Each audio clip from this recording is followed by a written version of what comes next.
নমস্কার বন্ধুরা, মহুয়ার মন কথা চ্যানেলে আপনাদের স্বাগত। আজকের পর্বে আমার আলোচ্য বিষয় হচ্ছে 2024 গঙ্গা দশেরার শুভ সময় কখন। এছাড়া এই গঙ্গা দশেরার তাৎপর্য, পূজাবিধি এবং এই সময় কী কাজ করা উচিত বা কী কাজ করা উচিত নয়, সব কিছু আজকের পর্বে আলোচ্য বিষয়। তো চলুন বন্ধুরা, শুরু করা যাক। তার আগে বলে রাখি, যদি আমার ভিডিওটি ভালো লেগে থাকে তাহলে অবশ্যই একটি লাইক, শেয়ার এবং সাবস্ক্রাইব করতে ভুলবেন না। তো চলুন বন্ধুরা, শুরু করা যাক। জ্যৈষ্ঠ মাসে শুক্ল দশমী তিথিতে গঙ্গা দশেরা উৎসব পালন করা হয়। কথায় আছে, ভগীরথ তার পূর্বপুরুষদের আত্মাকে বাঁচাতে এই তিথিতেই গঙ্গাকে পৃথিবীতে নিয়ে এসেছিলেন, আর সেই কারণেই গঙ্গাকে ভাগীরথীও বলা হয়ে থাকে। 2024 গঙ্গা দশেরার তারিখ হল 16ই জুন, রবিবার, এবং এই গঙ্গা দশেরা শুভ মুহূর্ত শুরু হচ্ছে 16ই জুন 2024 রাত্রি 2:30 থেকে। দশমী শেষ মুহূর্ত হবে 17ই জুন 2024 ভোর 4:50 পর্যন্ত। গঙ্গা দশেরা উৎসব পালন করার মধ্যে দিয়ে অনেকখানি তাৎপর্যপূর্ণ বিষয় মানুষের মনে গেঁথে রয়েছে। এই দিন হস্ত নক্ষত্র ও ব্যতিপদ যোগও থাকে। এই দিন গঙ্গা স্নান ও দান করা খুবই শুভ বলে মনে করা হয়।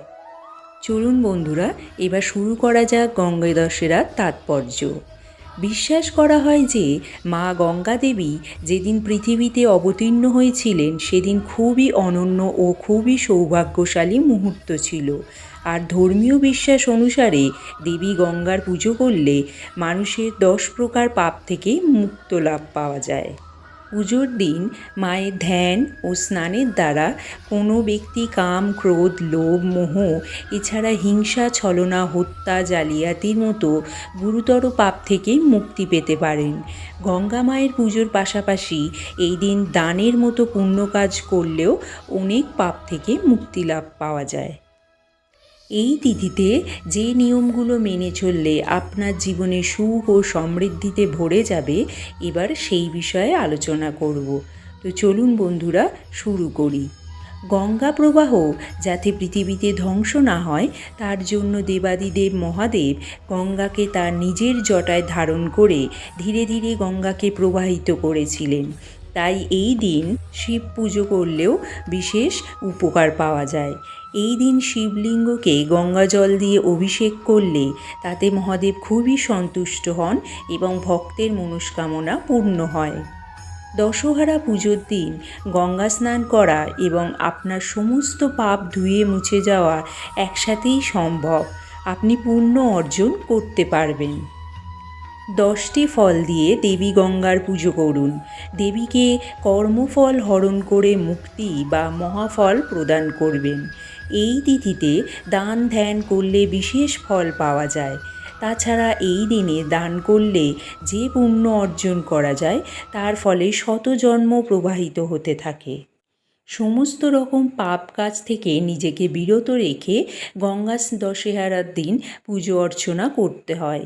এই তিথিতে ভগবান বিষ্ণুর পুজো করুন। পুজোর পর নারকেল, কলা, ডালিম, বেদানার ডাল প্রদান করুন। এর ফলে আপনার শত জন্মের পাপ ধুয়ে মুছে যাবে। হিন্দু শাস্ত্র মতে এই দিন গঙ্গা স্নান করে 10টি প্রদীপ জ্বালিয়ে 10টি ফল 10টি ফুল দিয়ে গঙ্গা দেবীকে পুজো করলে আপনি 10টি পাপের হাত থেকে রক্ষা পেতে পারেন। জ্যোতিষ গণনা বলছে গঙ্গা দশহরার দিন হস্ত নক্ষত্র রয়েছে। এছাড়া এই তিথিতে পড়েছে সর্বার্থ সিদ্ধি যোগ, অমৃত যোগ, রবি যোগ।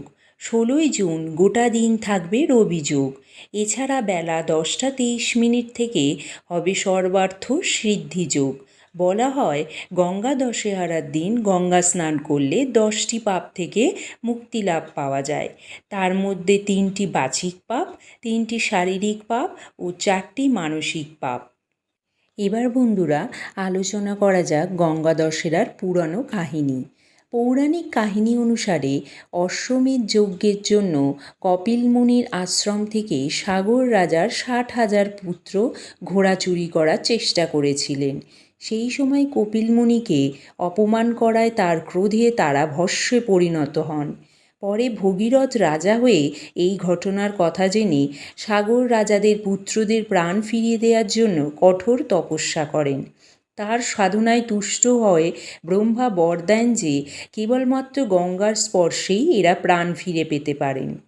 ভগীরথের অনুরোধে গঙ্গা মর্তে নামতে রাজি হলেও তার প্রচণ্ড গতিতে পৃথিবীতে ভেসে যাবে বলে আশঙ্কা করেন ভগীরথ। তখন মহাদেব নিজের জটায় গঙ্গাকে ধারণ করেন এবং সেখান থেকে ধীরে ধীরে তাকে নির্গত করেন। এইভাবেই গঙ্গোত্রী থেকে গঙ্গাসাগর নেমে আসে গঙ্গা এবং তার স্পর্শে প্রাণ ফিরে পান সাগর রাজার পুত্ররা। তাই বন্ধুরা, সামনের রবিবার অর্থাৎ 16ই জুন মা গঙ্গা দেবীকে আপনারা 10টি ফল দিয়ে মা গঙ্গা দেবীর পুজো করুন। দেখবেন আপনাদের সমস্ত মনোবাঞ্ছনা মা পূরণ করবেন। আমার ভিডিওটি যদি ভালো লেগে থাকে তাহলে অবশ্যই লাইক, শেয়ার, কমেন্ট করতে ভুলবেন না। আজকের মতো এই পর্যন্ত। ধন্যবাদ।